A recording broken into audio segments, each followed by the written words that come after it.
Ang lalaki ay malinaw na ang pinakamalakas na manlalaro na kwalipikadong maging isang Diyos, ngunit buong puso niyang isinuko iyon at piniling mamuhay kasama ng mga ordinaryong tao.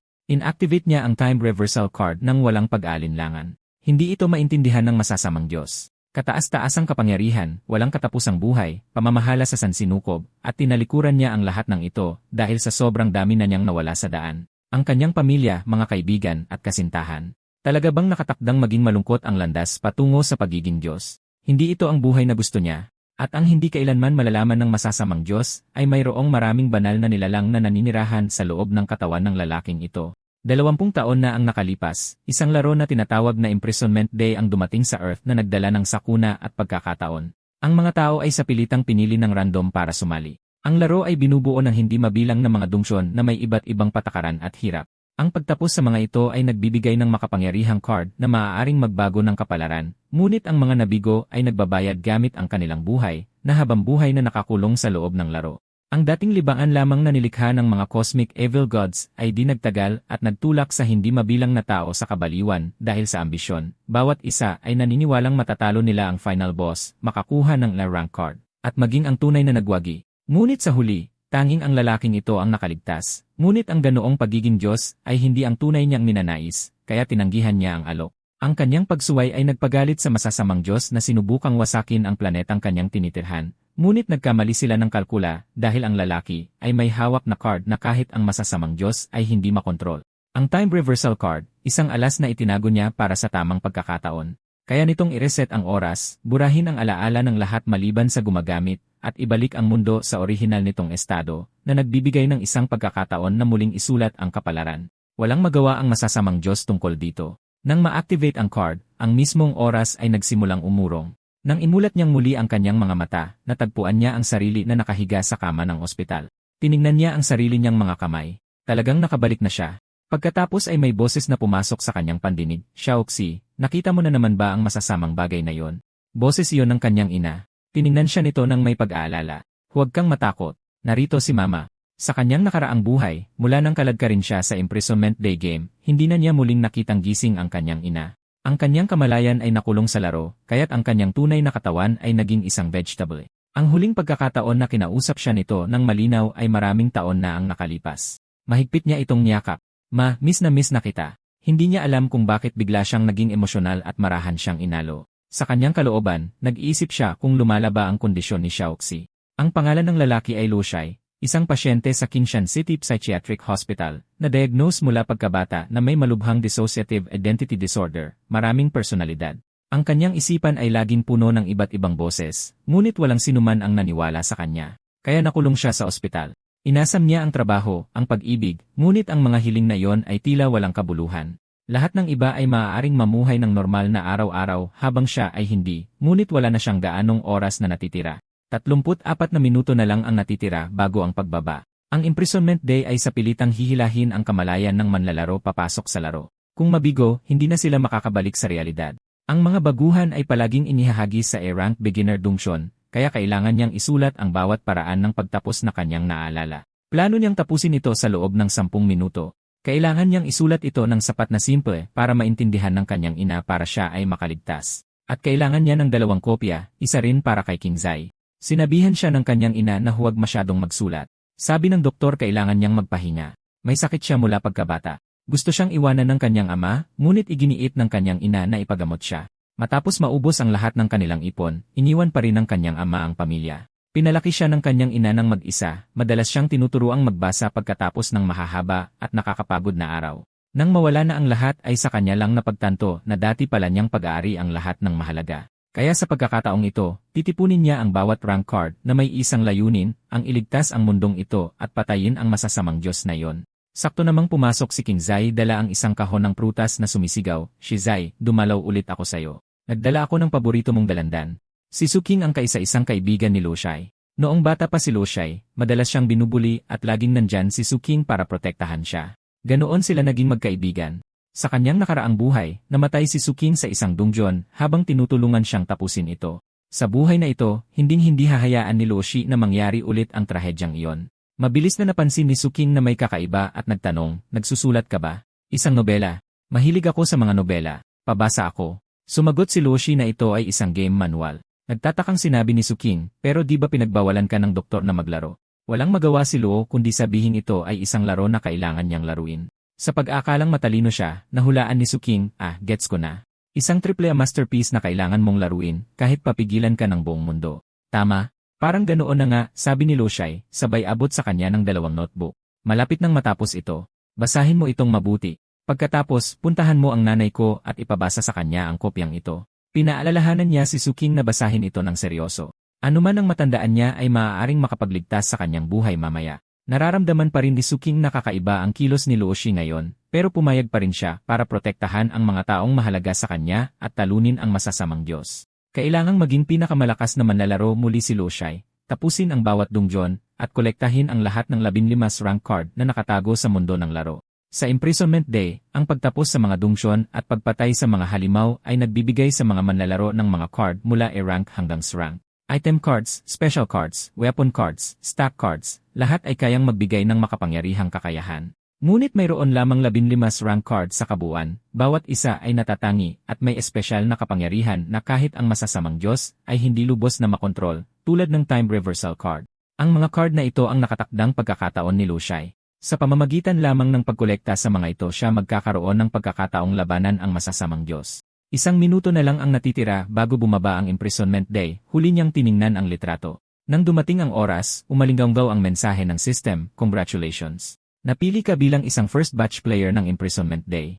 Naglo-load ang dungyon, kinukuha ang kaluluwa, naisip ni Luoshi. Sa pagkakataong ito, poprotektahan niya ang lahat ng kanyang pinahahalagahan, tatapusin ang bawat dungyon, at tatayo muli sa tuktok. Pagkatapos ay pababagsakin niya ang masasamang Diyos na yon na pinaglaruan ang kanilang mundo. Welcome sa mundo ng Imprisonment Day. I-enjoy ang iyong laro. Player Luoshi, naglo-load. E-rank Initial Dungeon, Slaughter Company. Nilikha ang eksena.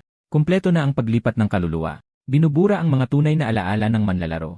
Naghahanda na i-implant ang mga senaryo memory. Ngunit sa sumunod na segundo, isang babala ang lumitaw. Paulit-ulit ang sistema. Babala, nabigong burahin ang tunay na alaala ng manlalaro. Babala, nabigo ang pagbura. Nag-glitch ang laro na parang nag-freeze. Pagkatapos ay lumitaw ang isa pang mensahe, naglilikha ng dungeon boss. Maaari mo nang malayang tuklasin ang dungeon. Ang pamilyar na lasa, ang pamilyar na recipe. Ang mga dungeon ng Imprisonment Day ay halos kapareho ng tunay na mundo. Sa beginner dungeon, buburahin ang tunay na alaala ng mga manlalaro para maniwala silang ang mundong ito ang tunay dahil lahat ay pareho sa kanyang nakaraang buhay. Ang susunod na haharapin ni Luoshi ay ang E-rank dungeon, Slaughter Company. Para matapos ito, kailangan niyang talunin ang 3 boss level na halimaw. Bawat boss ay may iba't ibang kasanayan at biglang tumataas ang hirap, brutal para sa sinumang baguhang manlalaro. Binuksan ni Luoshi ang kanyang personal status panel. Lahat ng attribute, kasanayan at item ay 0. Sa ganitong estado, isa siyang ganap na baguhan. Imposibleng pabagsakin ang 3 boss ngayon. Kailangan muna niyang i-activate ang kanyang player stats. Tungkol naman sa hindi kilalang basbas na yon, maaaring may kaugnayan ito sa kung bakit napanatili niya ang mga alaala mula sa kanyang nakaraang buhay. Pagkatapos ay may isang posibilidad na pumasok sa kanyang isipan. Naalala niya ang isang nakatagong side quest sa dungeon na ito. Kung makuha niya ang mga stack card mula sa quest na yon at magplano ng maingat, hindi imposibleng matapos ang dungeon. Mayroon pang mahigit 10 minuto bago opisyal na magsimula ang dungeon, sapat pa ang oras. May isa pa ring bagay na gumugulo kay Luoshi. Ang boses na narinig niya sa sandali ng kanyang muling pagsilang. Ang boses na yon ay umalingaw sa kanyang mga tainga mula pagkabata na parang isang ilusyon, ngunit sa pagkakataong ito ay mas malinaw niyang naiintindihan ang intensyon nito kaysa dati. Ang sinabi nila ay may kaugnayan sa pagliligtas sa Earth at pagtalo sa masasamang Diyos. Para matalo ang mga nilalang na yon, marahil sa pamamagitan lamang ng pakikipagtulungan sa kanila siya magtatagumpay. Kung mag-reset ang oras at mapanatili nila ang kanilang mga alaala, tiyak na matatalo nila ang masasamang Diyos sa susunod. Hindi. Marahil lang siya na bumalik sa nakaraan ay kayang hikayatin ang bersyon ng kanyang sarili na walang mga alaala. Pero ano ba talaga ang ibig sabihin ng mga salita nila? Ibig bang sabihin nito na bukod sa kapangyarihan ng 15 rank card, maaari rin niyang makuha ang kanilang kapangyarihan? Pumasok si Luoshi sa isang banyo. Dito niya kailangang kunin ang hidden side quest at ang reward chest. System prompt. Nakarating ka sa isang espesyal na coordinate. Na-trigger ang hidden side quest. Sinipa niya ng malakas ang pinto para mabuksan. Napatalon sa takot ang bagay sa loob. System prompt. Nabuksan ang nakatagong stall sa banyo ng mga lalaki. Nakita ang urban legend creature, duwag na multo. Kahit na tinawag na duwag na multo, naglakas loob pa itong titigan siya ng masama. Walang intensyon si Luoshi na aluin ang ganoong nilalang. Nagdilim ang kanyang ekspresyon habang sumigaw, umalis ka, kundi pipilipitin ko ang ulo mo. Halos mamatay sa takot ang duwag na multo. Sa isang tili, tumalikod ito at tumakas. System prompt. Natalo mo ang urban legend creature na duwag na multo. Ang ball ng kayamanan nito ay sayo na ngayon. Isang misteryosong ball, gantimpala o takot. Sa kasamaang palad, kung walang susi, hindi ito mabubuksan. Ngumisi si Luoshi. Sino ba siya? Ang isang time traveler mula sa hinaharap ay hindi kailangan ng susi. Apakan para mabuksan, problema'y lutas. Hawak ang 3 card sa kanyang kamay, naalala niya kung gaano karaming manlalaro sa kanyang nakaraang buhay ang nalinlang ng impormasyon tungkol sa susi at pinalampas ang pagkakataon. Ang takot at mga haka-haka ang tunay na hadlang. Dapat sana ay madaling panalo ito sa simula ng laro. Ito pala ay 3 attribute card, Vitality, Strength, at Agility, sapat na para i-activate ang kanyang player stats. Ginamit niya ang mga ito nang walang pag-aalinlangan. Mahina ngunit hindi maikakaila ang paglakas. Dahil dito, mayroon na siyang pangunahing lakas para harapin ang 3 boss. Nagbago na ang kanyang basic status panel. Ang pag-activate ng stats ay nangangahulugang opisyal na siyang naging isang tunay na manlalaro. Kahit sa level 1, ang mga attribute na iyon ay hindi kayang pantayan ng isang ordinaryong tao. Para subukan ang kanyang bagong lakas, sinuntok ni Luoshi ang pader ng walang pag-aalinlangan. Ang nabasag na pader ay nagbigay sa kanya ng pangkalahatang ideya sa kanyang kasalukuyang lakas sa pakikipaglaban. Kasama ng kanyang karanasan sa labanan mula sa nakaraang buhay, mas magiging madali na ngayon ang pagtapos sa beginner dungeon, ngunit malayo pa ito sa sapat. Para talunin ang mga nilalang na iyon at protektahan ang mundo, kailangan niya ang bawat onsa ng kapangyarihang magagamit niya, kasama na ang kapangyarihan ng misteryosong may-ari ng boses. Habang tinitingnan ang panel na nagpapakita ng isang unidentified blessing na nakuha, alam niyang kailangan niya munang alamin ito. Sumigaw si Luoshi sa system. Hoy, yung nagbigay ng basbas sa akin. May-ari ba yon ng mga boses na yon? Sagutin mo ako. Napatawa siya ng mapanukso sa sarili. Siyempre, malamang hindi ito sasagot. Sa kanyang pagkagulat, may dumating na tugon. Nakasalalay iyan sa'yo. Isang malaking anino ang lumitaw sa kanyang harapan at naglaho rin ng kasing bilis. Umalinggaw ang boses ng anino, pinapanood ka namin. Natigilan si Luoshi sandali, saka nagtanong, sino ka? Galing ba sa'yo ang basbas na yon? Bakit mo ako tinutulungan? Sumagot ang anino, isang maliit na daya lang. Kung gusto mo ng tunay na tulong, ipakita mo muna sa amin ang iyong halaga. Pagkatapos ay tuluyan itong naglaho. Isang huling mensahe na lamang ang nanatili. Lumaban ka, bata. Paubos na ang oras. Nakahinga ng maluwag si Luoshi. Kahit paano, nakumpirma ang kanilang pag-iral. Nagsalita siya ng may determinasyon. Kailangan ko ang kapangyarihan nyo. Patutunayan ko ang sarili ko. Panoorin niyong mabuti. Kasabay nito, inanusyo ng system na malapit nang bumaba ang boss. Sumunod ang isa pang babala. Kapag natapos ang countdown, ang mga manlalarong malayo sa kanilang workstation ay huhusgahan na nabigo sa stage. Agad na tumakbo pabalik si Luoshi sa kanyang workstation. Sa daan, nadaanan niya ang 2 kabataang lalaki na malakas na nagrereklamo. Galit sila sa mga laro at sumigaw na kung hindi sila palalabasin agad, wawasakin nila ang walang kwentang lugar na ito. Tulad ng inaasahan, palaging may mga tanga na hindi maintindihan ang sitwasyon. Sa sandaling umabot sa 0 ang countdown, sumabog ang ulo ng 2 lalaki. Natakot ang lahat. Anong nangyayari? Dahil ba yon sa countdown? Totoo ito. Pero si Luoshi lang ang nakakaintindi. Ang paglabag sa mga patakaran sa imprisonment day ay nangangahulugang mabilis na kamatayan. Sumara ng malakas ang tarangkahan. System alert. Babala. Papalapit na ang area boss. Lahat ng manlalaro ay agad na maghanap ng mga armas at maghanda para harapin ang boss ng stage na ito, ang cleaning crew unit. Nagmura ng malakas ang mga tao sa ibaba. Kaya ikinulong tayo ng boss para lang labanan natin siya. Anong klaseng baliw na laro ito? Palabasin niyo kami. Biglang umalinggaw ang isang nakakatakot na hihi. Alam ni Luoshi na dumating na ang unang boss. Sa rank dungeon na ito, ang tanging paraan ay talunin ang bawat boss na lilitaw. Ang nangunguna sa grupo ay isang matandang cleaning lady na tumawa ng hihi at nag-anunsyo, oras na para linisin ang basura. Siya ay isang level 2 na cleaning captain, isang rank boss. Stamina, 1. Agility, 2.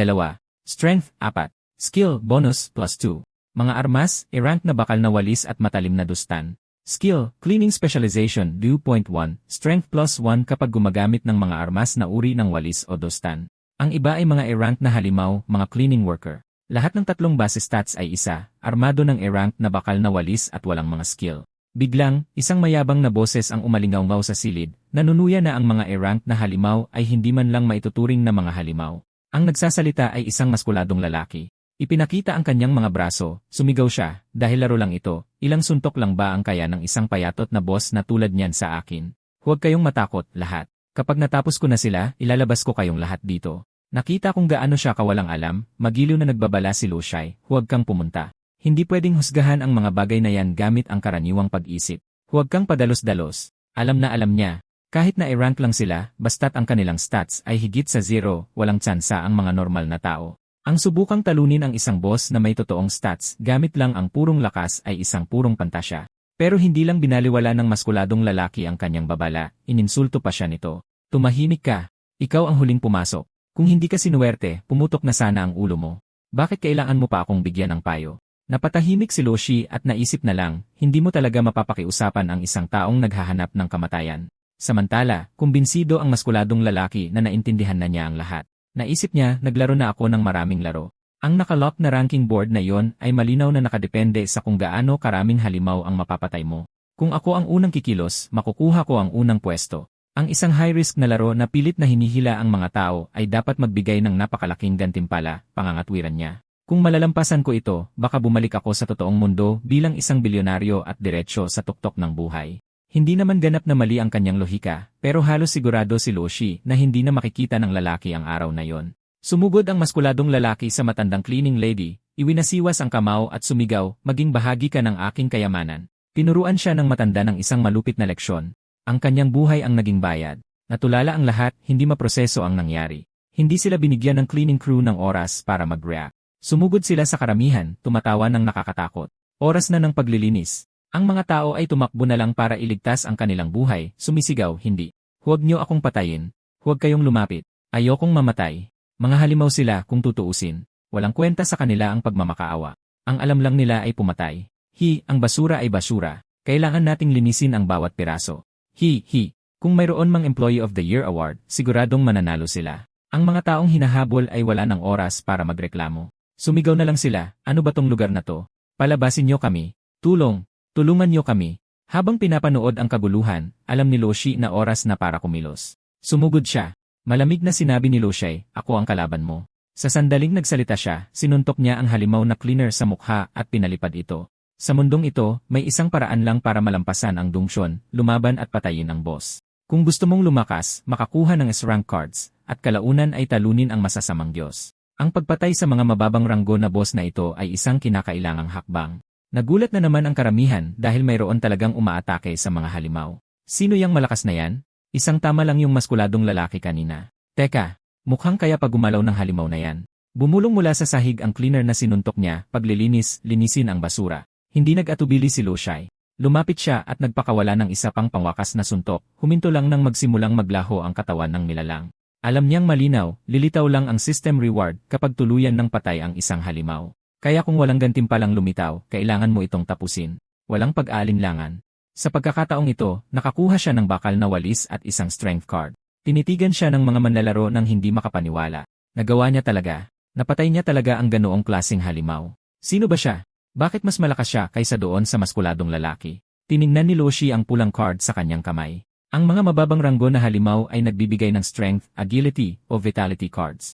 Dahil kulang na kulang siya sa stats, kahit anong card ay magandang card. Ginamit niya ito agad at tumaas sa 2 ang kanyang lakas. May isa pang cleaner na lumapit, habang sinasabi pa rin ang linis.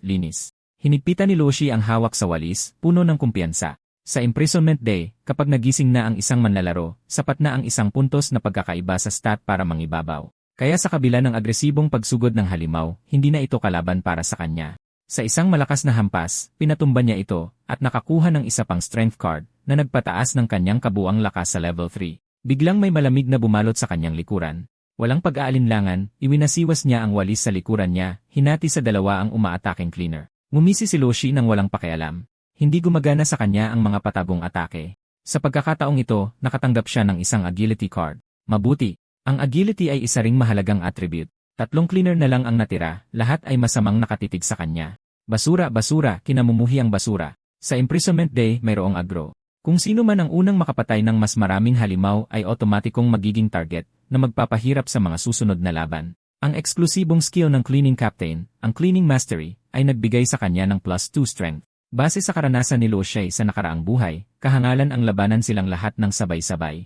Kailangan niyang paghiwa-hiwalayin sila at talunin isa-isa, habang nakikita silang lahat na sumusugod sa kanya. Umikot si Loshi at tumakbo, sumisigaw sa karamihan, kung ayaw niyong mamatay, ibato niyo ang kahit anong bagay sa 3 halimaw na ito. Guluhin niyo sila at bigyan niyo ako ng pagkakataong patayin sila. Kung may mga manlalaro na may disenteng potensyal sa kanila, maaari niya pa silang pangunahan para sabay-sabay na malampasan ang dungeon. Kung mas maraming tao ang nakakaintindi ng estratehiya, mas marami ang makakaligtas. Umiyak ang isang takot na babae, kung aatake tayo, hindi ba nila tayo mapapansin? Mamamatay tayo kaagad. Sumang-ayon ang isang lalaki. Mukha namang kaya niya silang lahat mag-isa. Napatahimik si Lushai. Nanigas sa takot ang mga taong ito. Mukhang kailangan niyang gumawa ng paraan mag-isa. Sa sandaling iyon, sumugod ang matandang cleaning captain. Basura. Biglang tumama sa mukha niya ang isang keyboard. Hindi inaasahan ni Loshi na may tutulong talaga. May sumigaw sa batang may salamin, "Hoy! Anong ginagawa mo?" Pautal-utal na sinabi ng batang may salamin, lumalaban siya para sa atin. Kung tutulungan natin siya, baka makaligtas pa tayo. Balisang sumigaw ang isa pang lalaki, pero paano natin lalabanan ang mga halimaw na ganyan? Nagalit ang matanda, ang basura ay dapat linisin. Sumigaw ang batang may salamin, papunta dito ang boss, saka tumakbo. Hinila ko ang boss. Bilis, gamitin niyo ang pagkakataong ito. Sinamantala ni Loshi ang pagkakataon at pinatumba ang dalawang cleaner. Salamat, tandaan ko ang pabor na ito. Dahil sa kanyang stats na mas malakas na kaysa sa mga cleaner, kaya na niya silang patayin agad. Ang boss na lang ang natira. Sa pagkakataong ito, nakakuha siya ng isang agility card at isang strength card. Naabutan ng matandang cleaning captain ang batang may salamin, handang tapusin siya. Ang basura ay dapat linisin. Napasigaw ng tulong ang bata. Lumitaw si Loshai sa likod ng matandang cleaning captain sa tamang oras at malamig na sinabi, "Ikaw ang totoong basura." Bago pa siya makakilos, pinalipad niya ang ulo nito. System alert, congratulations. Player Lushai, napatay mo na ang boss ng stage na ito. Napatay ni Player Lushai ang first phase boss, ang cleaning captain. Parating na ang mga gantimpala. Nabuksan ang contribution leaderboard, at si Loshi ay matatag na nasa tuktok na may 700 puntos, ang tanging manlalaro sa listahan. Malinaw niyang naaalala. Sa unang paglampas sa dungeon, ang numero 1 manlalaro ay makakatanggap ng S-rank card no isa. Hindi niya ito nakuha sa nakaraang buhay niya. At dahil bawat rank card ay may napakalaking kapangyarihan, iniisip niya kung anong klaseng ability card ang number 001. Base sa leaderboard, wala pang ibang manlalaro na nakapuntos ng kills, pero hindi magiging madali ang manatili sa unang pwesto. Kasi naman, kasama sa leaderboard ang bawat manlalaro sa buong mundo na napasok sa unang dungeon. Ang imprisonment day ay palaging sabay-sabay na nangyayari sa buong mundo. Kahit nanalo si Loshai sa kanyang nakaraang timeline, maraming top-tier na manlalaro ang lumitaw sa simula. Bawat isa ay may mga lakas na halos imposibleng gayahin, at kahit muling isinilang, hindi niya sila pwedeng maliitin. Bawat paglampas sa dungeon ay nagbibigay ng mga gantimpala base sa ranking, skill cards, item cards, attribute cards, special cards. Mula ngayon, kailangan niyang tapusin ang mga stage sa isang maximum score route para masigurong mananatili siya sa tuktok. Para matalo ang masasamang Diyos sa buhay na ito, kailangan niyang tapusin ang laro at magkaroon ng kapangyarihang higit pa sa dati niyang sarili. Ibig sabihin, ang rank card number 001 ay talagang kailangan. System alert. Napatay mo na ang first phase boss ng Slaughter Company. Ang mga gantimpala ay ang mga sumusunod. Isang stamina attribute card, 2 E-rank agility attribute cards, isang E-rank special cleaning card, isang E-rank special iron embryo card. Pakiramdam ni Loshi ay nakakuha siya ng ginto. Isang Iron Embryo card mula sa gantimpala ng unang stage. Ang card na ito ay lumilikha ng isang armas na hinuhubog ng aura ng gumagamit. Ang Iron Embryo ay lumilikha ng isang E-rank na Iron type na espesyal na armas base sa aura ng gumagamit na may pagkakataong lumikha ng isang espesyal na armas. Ang pinakamataas na uri ng armas ay, syempre, ang Emperador ng mga talim, ang espada, at ang Hari ng mga sandata, ang blade. Ang magagawa na lang niya ay umasa na magpatuloy ang kanyang swerte. Pagkatapos ay lumingon si Loshai sa batang may salamin. Hindi mukhang partikular na matapang ang bata, pero ang pag-abante sa isang kritikal na sandali, pagbasa sa sitwasyon at pagkilos pa rin ay eksakto kung ano ang kailangan ng isang mahusay na manlalaro. Naisip ni Loshi na kung magiging manlalaro ang batang ito, baka makatulong pa siya sa mas maraming tao sa hinaharap. Nagpasalamat sa kanya si Loshai. Ang bata, na nahihiya, ay nagsabing sinusubukan din niyang iligtas ang kanyang sarili. Tutal, si Loshai lang ang tanging makakapatay sa mga halimaw na yon. Kung kahit si Loshi ay matalo, lahat ay mamamatay. Kaya ang pagtulong kay Loshi ay pagtulong din sa kanyang sarili. Gayunpaman talagang kumilos ang bata. Kumuha si Loshai ng 3 card at ibinigay ang mga ito. Matalino ka. Makakatulong sa iyo ang 3 ito. Ang stamina at agility ay magbibigay daan sa iyo na gisingin ang iyong mga player attribute at ang cleanse ay maaaring mag-alis ng mga negatibong estado ng pag-isip kapag nasa ilalim ka ng pressure. Ang biglaang swerte ay bahagyang nagpatulala sa binata. Ngunit naiintindihan pa rin niya ang sitwasyon at kinakabahang nagtanong kung hindi ba mas magiging epektibo ang mga card kung si Loshi ang hahawak sa mga ito. Ipinasa ni Luoshi ang mga card sa kanyang mga braso at sinabi na kung hindi nakuha ng binata ang atensyon ng halimaw sa kritikal na sandali, mas nahirapan sana siya. Ang mga gantimpalang ito ay nararapat para sa binata. Pagkatapos ay tinuruan siya ni Luoshi kung paano gamitin ang mga ito, sinasabihan siyang manood ng mabuti dahil ito ang tamang paraan para i-activate ang mga ito. Habang dahan-dahang naglaho ang mga card, muling nagbago ang stats ni Luoshi. Parehong tumaas sa level 4 ang lakas at liksi. Ginaya siya, ang binatang nakasalamin ay di nagtagal ay nagkaroon din ng asul na enerhiyang umiikot sa kanyang katawan. Ganoon pala ang pakiramdam kapag tumaas ang attributes at biglang gumaan ang buong katawan niya. Isang pop-up window ang lumitaw sa harap ni Suen. Pangalan Suen, lahi tao. Kasalukuyang level 0. Yaray, 70. Hindi maintindihan ni Suen kung bakit mayroon siyang iyasi gayong hindi naman siya nakapatay ng anumang halimaw. Matyagang ipinaliwanag ni Luoshi na dahil inatake ni Suen ang boss, nakatanggap siya ng iyasi nang si Luoshi ang nagbigay ng huling dagok. Ang mga level up ay nagbibigay ng maliit na all-stat boosts, bagaman hindi kasing dami ng attribute cards. Mabilis na nagtanong si Suen kung anong level na si Luoshi. Sumagot si Luoshi, mga level 4. Medyo nainggit si Suen, iniisip na mataas na yon. Pagkatapos ay tiningnan ni Luoshi ang iron embryo sa kanyang kamay. Sa kanyang nakaraang buhay, hindi pa siya nakakuha ng ganitong random card, kaya gusto niyang malaman kung anong uri ng sandata ang malilikha ng kanyang aura. Sa isang kumakaluskos na tunog, isang madilim na bagay ang nabuo sa kanyang kamay. Blue Vein Sword, isang sword-type growth evolution weapon, hindi alam ang level. Kasalukuyang exclusive skill, Skyrim Slash. Epekto, ang mga hiwa ay nag-ipon ng blood energy. Kapag naging ganap na pula ang mga node ng espada, maaari itong magpakawala ng isang malakas na sword aura. Espesyal na katangian, bawat isa 0 level, ang may hawak ay makakakuha ng isang random skill na permanenteng nakatali sa pamamagitan ng soul imprint, hindi apektado ng pagnanakaw, palitan, o kamatayan. Nasiyahan si Luoshi. Kahit na ito'y E-tier, kapag aktibo ang skill nito, kaya nitong makipagsabayan sa isang C-tier na combat weapon. Natigilan muli si Suen, isang espadang ganito kalakas, at hindi lang masama. Seryoso si Luoshi. Sa kanyang nakaraang cycle, ang sandata niya ay ang Styre na Flame Dragon Shadow. Kaya't ang Blue Vein Sword ay kulang pa rin, ngunit malaki ang potensyal nito sa hinaharap dahil maaari itong mag-evolve. Sa sandaling iyon, inihayag ng system, pagbati, mga manlalaro. Ang unang stage na cleaning squad ay nalampasan na. Ang ikalawang stage, ang employee cafeteria, ay bubuksan na ngayon. Ang lahat ng manlalaro ay dapat magtungo sa cafeteria sa 2 ni floor. Ang mga hindi makakarating bago matapos ang countdown ay mamarkahang bigo. Ang abiso ay kapareho ng nakita niya sa kanyang nakaraang buhay. Maliban na lang noon, si Luoshi ay isang baguhan pa lamang, mas kaawa-awa kaysa ngayon. Tiningnan niya si Suen. Gusto mo bang sumama sa akin? Si Suen, na nasasabik ngunit hindi sigurado, ay nautal, ako, pwede ba akong sumama? Kailangan ko ng matatalinong tao. Makakatulong ito sa paglampas sa stage na ito, at sa mga kailangan kong gawin sa hinaharap. Pasado ka. Agad na pumayag si Suen na sumunod sa kanya. Kung gayon, pumunta na tayo sa susunod na zone. Agad silang dinumog ng mga tao. Eksperto, isama mo ako. Hindi kita pababayaan. Mayaman ang pamilya ko. Bibigyan kita ng 1 milyon pagbalik natin. Pogi, gagawin ko ang lahat. Parang awa mo na, isama mo ako. 3 pa ang humarang sa kanyang daan. Pare, ang lakas mo. Bakit ayaw mong iligtas ang lahat? Hindi ba't makasarili na iwanan kami? Mahalaga rin ang buhay namin. Sinubukan nilang konsensyahin siya. Nagdilim ang mukha ni Luoshi. Harangan niyo ulit ako, at hindi ako mag-aatubiling ituring kayo na parang mga halimaw. Natigilan ang grupo. Alam nilang seryoso siya. Tumabi ang lahat. Ang tingin sa kanyang mga mata ay pag-aari ng isang taong kayang pumatay ng walang pag-aalinlangan. Pagkatapos maglakad ng ilang distansya, lilingon si Suen. Hindi mo talaga sila isasama.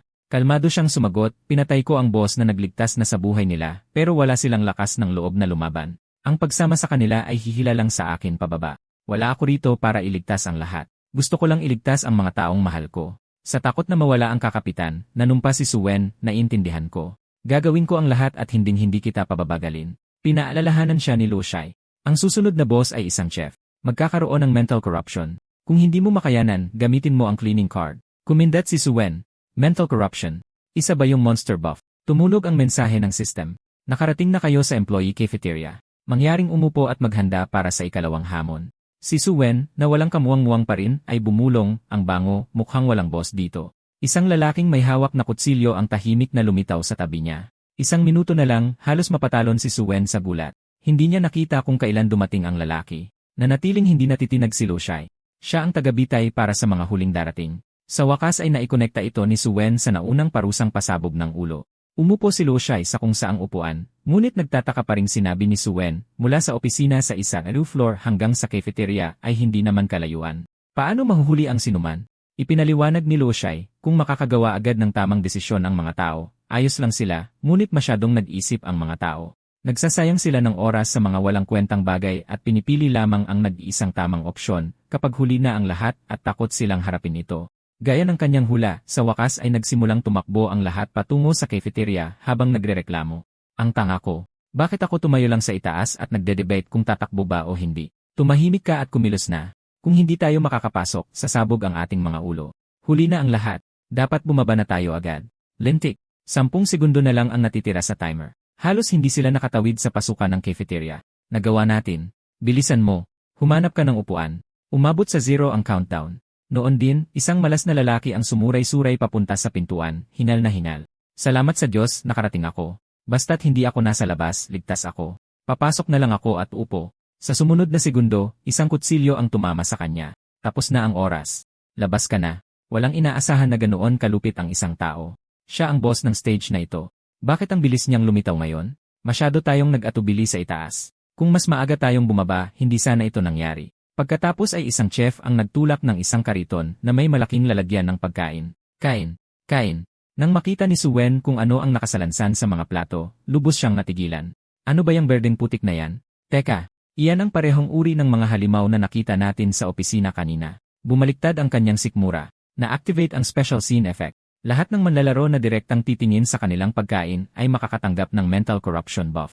Halos lahat ay tulad ni Suen na malapit ng masuka ngunit pinipilit na pigilan ito. Nagkaepekto ang mental corruption. Ang lakas, liksi, at spirit ay lahat nabawasan ng 30%. Hindi inaasahan ni Suen ang isang tunay na buff at isa na sabay-sabay na nagbawas sa 3 stats. Mas naging mahirap na itong malampasan.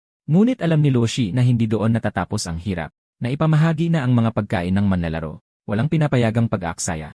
Mangyaring kainin agad ang mga ito. Babala, ang pag-iwan ng pagkain na hindi kinain ay magdudulot ng parusa ng chef. Kung ang isang pagkain ay hindi ginalaw, ang spirit ng manlalaro ay patuloy na bababa ng 0% bawat minuto. Babala, kapag umabot sa 0% ang spirit ng isang manlalaro, guguho ang kanilang isipan at sila ay matatanggal. Mayroon kang 7 minuto na natitira. Mangyaring magpasya na kayo. Sa madaling salita, ang bawat ruta ng pagtakas ay ganap na naputol na.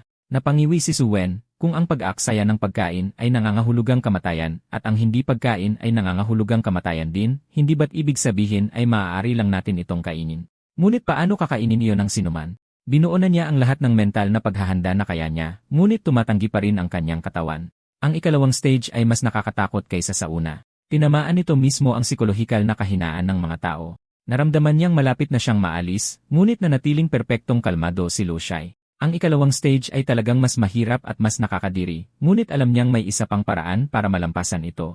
Nang makita ito, muling nabuhay ang pag-asa ni Suen.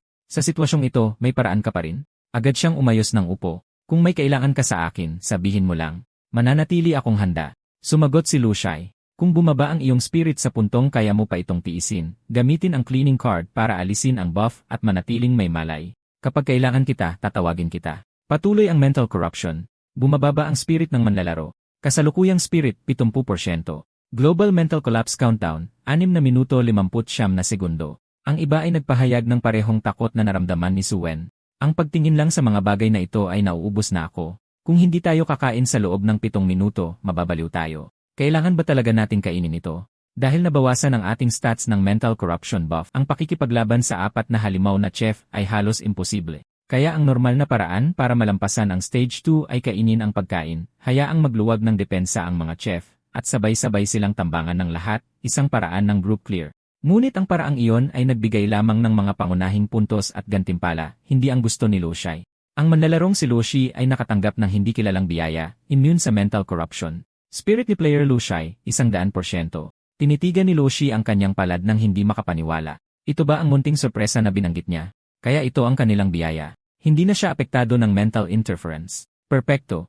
Ngayon, magagamit ko na ang nakatagong high difficulty na paraan na alam ko mula sa aking nakaraang buhay. Hindi lamang ito magbibigay sa akin ng mataas na score at titiyakin ang aking ranggo, ngunit magbibigay din ng mga top tier na gantimpala. Sa sandaling iyon, may isang sumuko na. Tinabig niya ang plato. Hindi ako kakain. Tumatanggi ako. Mas gugustuhin ko pang mamatay kaysa kumain ng basurang ito. Nagtanong si Suen, maaga ba siyang gumuho sa pag-isip? Sumagot si Lushai nang, ang pag-isip ng tao ay mas marupok kaysa sa ipinapakita ng status panel. Kung hindi kayang harapin ng isang tao ang pressure, hindi nila kayang labanan ang mental corruption at agad na masisiraan ng bait. Ngunit kung mabigo tayo sa stage na ito, lahat dito ay magiging katulad niya.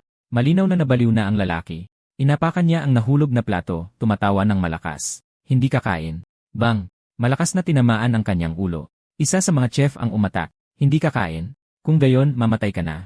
Ngunit sumigaw pa rin ang lalaki, hindi ako kakain. Sa sumunod na segundo, hinawakan ng chef ang kanyang ulo at kinalagkad siya papunta sa likod ng kusina. Ang lalaki ay patuloy na sumisigaw na parang baliw, hindi ako kakain. Hindi ako kakain. Isang malakas na kalabog ang umalingaw mula sa kusina ilang sandali. Natakot na naman ang mga tao. Kapag hindi ka kumain, iyan ang mangyayari. Pero sino naman ang makakakain ng ganito? 6 na minuto na lang ang natitira. Lahat tayo ay magkakaroon ng ganyang katapusan. Walang manlalaro ang kumain ng kanilang pagkain. Lahat ng manlalaro, spirit minus isa 0%. Babala, ang natitirang spirit para sa lahat ng manlalaro ay 60% na lang. Pakiusap, kainin ang inyong pagkain sa lalong madaling panahon. Global Mental Collapse Countdown, 5 minuto at 59 na segundo. Ang nakatagong panuntunan para sa mataas na score sa stage na ito ay sirain ang ligtas na paraan at i-activate ang high difficulty mode. Tumayo si Lu Oshi. Mukhang oras na para isagawa ang plano ko. Itinapon niya ang kanyang plato. Hindi ko ito kakainin. Nakatagong panuntunan, unang hakbang, i-activate ang high difficulty mode sa pamamagitan ng pagkuha ng atensyon ng isang halimaw na chef. Nakuha mo ang atensyon ng isang chef. Ang panganib ng kamatayan ay tumaas sa 80%. Isang halimaw na chef ang lumitaw sa harap niya. Anong sinusubukan mong gawin? Kung hindi ka upo at kakain, ilalagay ko ang ulo mo sa timba ko. Nang marinig iyon, inilagay ni Luo Oshi ang kanyang kamay sa puluhan ng espada. Nakatagong panuntunan. Ikalawang hakbang, i-activate ang hate system at patayin ang isang halimaw na chef. Isang kislap ng bakal, agad na pinugutan ni Luo Oshi ang chef. Isinukbit niya ang kanyang espada, lahat ng kilos ay maliksi at mabilis. Napatay mo ang chopping chef. Gantimpala, 2 level 1 attribute card, lakas at tatag. Ang Slaughter Company Stage 2 ay opisyal nang pumasok sa clearance phase nito. Babala, nakapatay ka ng isang chef. Ang natitirang 3 chef ay may 100% na galit na sayo. Babala, na-trigger mo ang nakatagong panuntunan, strike first. Ang lahat ng chef ay titigil sa pag-atake sa ibang manlalaro at magpopokus lamang sa pagpatay sayo. Paunawa, ang mga puntos at gantimpala mula sa pagpatay ng mga halimaw ay dinagdagan ng 0%. Ito ang high difficulty na nakatagong panuntunan ng Stage 2, strike first. Agad na pinalibutan ng 3 halimaw na chef si Lu Shai. Level 3 Fish Butcher Chef, galit. Level 3 Fruit Carver Chef, galit. Level 3 Chopping Chef, galit. Ito mismo ang gusto niya. Iwanan ang normal na daan, maunang umatake, pumatay ng isang chef, at kunin ang galit ng lahat ng halimaw sa sarili. Dahil sa panganib na ganap ng aktibo, ang tsansa ng kamatayan ay tumaas. Para mag-ipon ng lakas para sa mas nakakatakot na mga kalaban sa hinaharap, kailangan niya ng distansya. Ang mapalibutan ay nakamamatay. Sundin lang ang plano. Gamitin sila para maghanda. Dahil nakatutok sa kanya ang bawat halimaw, hindi na kailangan ng pain. Habang gumagalaw siya, isang chef ang sumugod sa kanya. Tao, hindi mo ako matatakasan. Hayaan mong pagpirapirasuhin kita. Mabilis at nakakagulat na malakas ang chef. Hindi niya inaasahan na sasalagin ni Luo Shi ang kanyang atake, kaya agad siyang napahiya. Umunggol ang chef, level 1 skill, quick slice.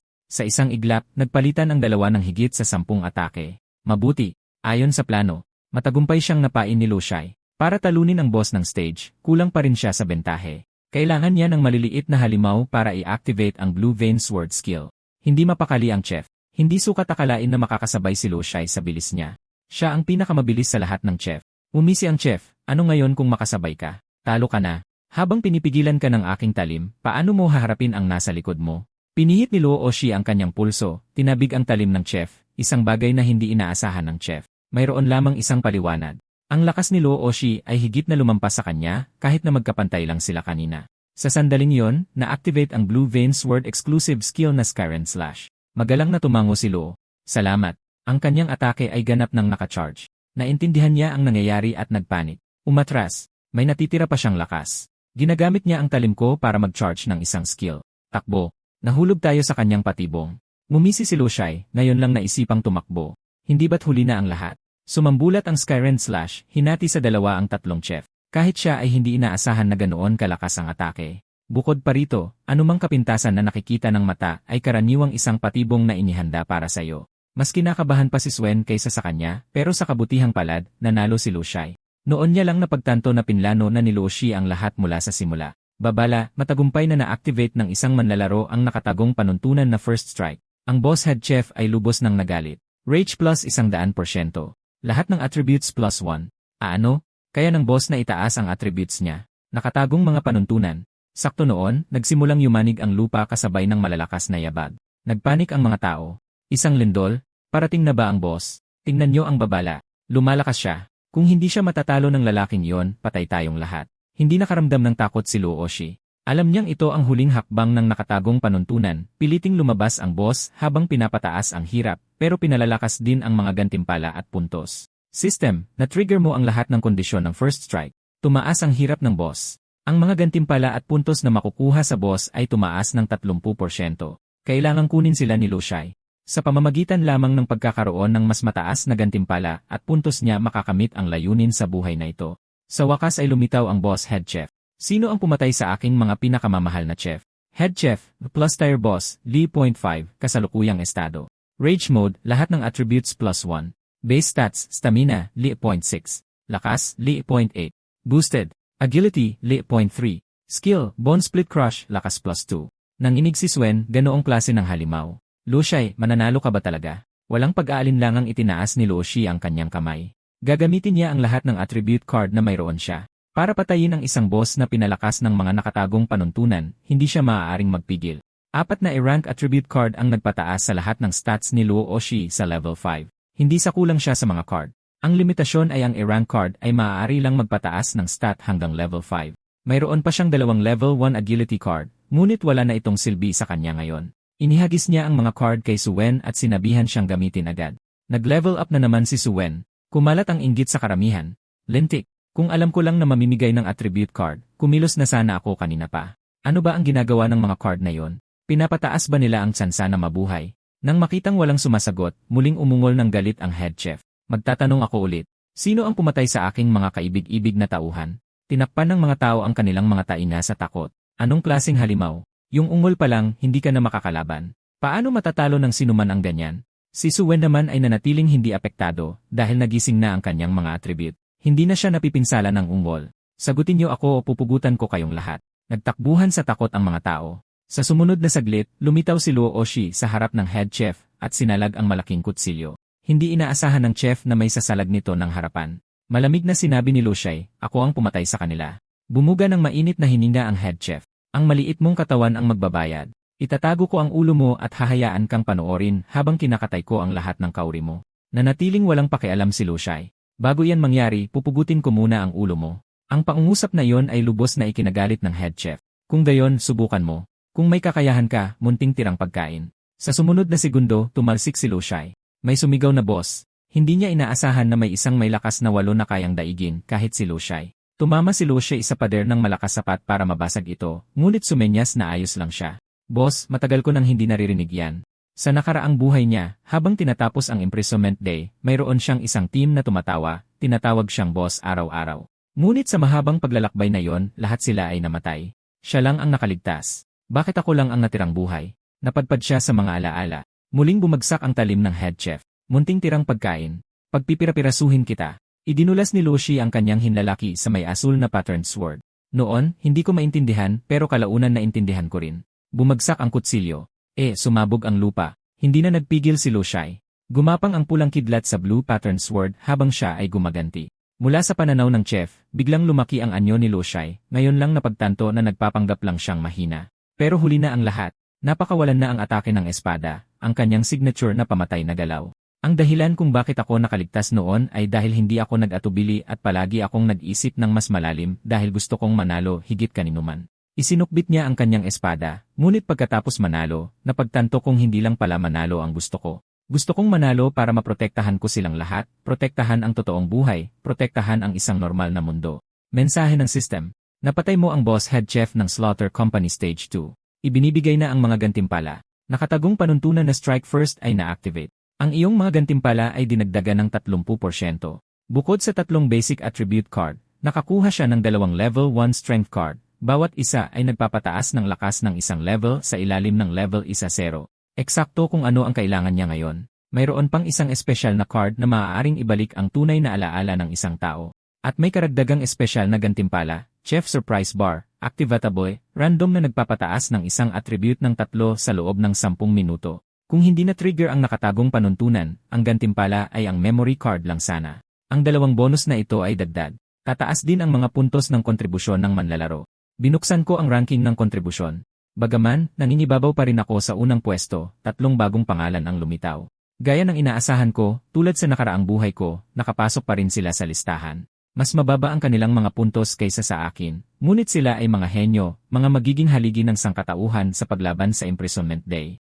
Ngunit hindi kailanman hahayaan ng masasamang Diyos na lumago ng malaya ang mga manlalaro. Gagawa sila ng mga malulupit na stage sa huli. Noong nakaraan, ang mga ganitong kalupit na dungjon ang pumatay sa karamihan ng pinakamalalakas na mandirigma ng sangkatauhan. Sa pagkakataong ito, kapag lumitaw ang ganoong klaseng dungjon, kukunin ko ang A-grade special card na pangontra dito. Inaasahan ko talagang makaharap silang muli, ang aking mga dating karibal. Binabati ko kayong lahat. Stage 2, Employee Cafeteria ay nalampasan na. Final stage, Escape the Company, ay magbubukas na ngayon. Lahat ng manlalaro ay dapat magtungo sa ground floor lobby. Sinumang wala kapag natapos ang timer ay mamarkahang bigo. 5 minutong countdown. Ang pinakamahirap na stage ay malapit nang magsimula. Sininyasan ko si Suen na sundan ako, pero mukhang hindi mapakali si Suen habang naglalakad sa likod ko. Sa wakas, nag-ipon siya ng lakas ng loob. Boss, sandali lang po. Mayroon akong ibibigay sa'yo. Inabutan niya ako ng tissue. Alam kong hindi ako masyadong makakatulong sa'yo, boss, pero nakita ko ito sa mesa kanina. Pwede mo itong gamitin para punasan ang mukha mo, pero wala pa rin akong silbi. Kung sana mas makakatulong ako ng kaunti, mas magiging madali ang mga bagay para sa'yo. Tiningnan ko siya ng seryoso. Marami pa ring mabubuting tao sa mundong ito. Kinuha ni Lushai ang tissue at sinabing, hindi. Malaki kang tulong, naantig si Suen. Boss, doon sa isa floor lobby, isang hilera ng mga halimaw ang nakaporma. Nalampasan nila ang unang 2 stage. Darating sila anumang oras. Lahat kayo, huwag magpigil. Kainin silang lahat. Bumaba si Lushai ng hagdan kasama si Suen. Boss, pinatay mo ba ang halimaw na head chef gamit ang mataas na agility? Ibig sabihin ba nito na kayang durugin ng mataas na stat level ang mga halimaw? Hindi naman sa lahat ng pagkakataon. Nakadepende pa rin ito sa mga base attribute. Ang mga tao ay mayroong athletic type at intellectual type. Nawalan ng gana si Suen. Ganoon pala. Kaya ang isang tulad ko na hindi athletic ay hindi makakaiwas sa atake ng mga halimaw kahit mataas ang agility. Tama ba? Labis niyang hinangaan si Lushai. Ang lakas ni boss. Sa totoong buhay, siguro isa siyang special forces. Pagdating sa ibabang baitang, biglang huminto si Lushai. Dito ka lang at hintayin ang ibang mga manlalaro. Sabihin mo sa kanila na huwag mag-isip na tumakas. Iyon ang susi sa nakatagong panuntunan ng susunod na stage. Kung tatakbo sila, ituturing itong kabiguan. Kahit bukas ang pangunahing pinto, imposibleng makatakas. Nagulat si Suen. Dito lang ako.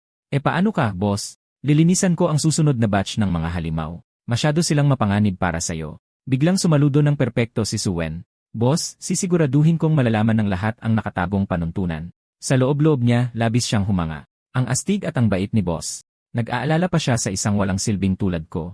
Ngunit si Lushai lang ang nakakaalam ng katotohanan. Ang pagkakaroon ng katulong sa susunod na stage ay magti-trigger ng hidden mechanic na magpapadali sa paglampas dito. Bagamat may iba pang mga nakatagong panuntunan, sa kasalukuyang level niya, hindi niya kayang suluhin ang stage. Para makasiguro, kailangan niyang hanapin ang pinakamalakas na manlalaro sa pagkakataong ito. Tutal, sa stage 3 kailangang harapin ang level 1-0 hanggang level 5 na mga security guard at isang level 7 na security captain. Ang lakas nila sa laban ay higit na nakahihigit sa mga halimaw sa stage 2. Mula sa alaala ng kanyang nakaraang buhay, teamwork lang ang makakalampas sa stage na ito. Ang pagsolo ay nangangahulugang mapapaligiran at mapapatay. Pagkatapos ay may lumitaw na isang tao, bahagyang umisi si Lushai. Sa wakas, ang lalaking ito ay isang alamat sa kanyang nakaraang buhay. Ang dahilan kung bakit nalampasan ang stage 3. Bukod sa mga nakatagong panuntunan, siya ang sandalan ng bawat matagumpay na paglampas. Ang pangalan niya ay Su Zongyang. Noong panahong iyon, mas kahanga-hanga siya kaysa kay Lushai mismo. Mukhang iritado si Su Zongyang. Inutusan mo ba yung 4 na matang paslit na yon na ipamalita na hindi tayo dapat tumakbo? Iniinsulto mo ba ako? Sumagot si Lushai, hindi. Paalala lang iyon. Kahanga-hanga ka sa huling 2 stage. Hindi ako nagkaroon ng pagkakataong makisali. Pero ngayon, naintindihan ko na kung paano gumagana ang larong ito. Tatalunin kita ng patas, pagkatapos ay tatalunin ko ang boss sa susunod na stage. Kasabay nito, sumuntok siya kay Lushai. Habang pinapanood siyang umatake, malamig na sinabi ni Lushai, hindi kita kalaban. Sa sumunod na segundo, sinampal siya ni Lushai sa mukha at tumilapon siya. Gulat na napatingin si Su Zongyang. Hindi iyan lakas ng tao. Pinunasan niya ang dugo sa kanyang bibig. Dahil ba ito sa stat boost ng laro? Ipinatawag ni Lushai ang kanyang mga attribute card at matatag na sumagot. Mahirap ang susunod na stage kung gusto mong makipag-team sa akin. Itong 3 attribute card ay sayo. Nagdilim ang ekspresyon ni Su Zongyang. At ano ang nag-iisip sa'yo na makikipag-team ako sa'yo?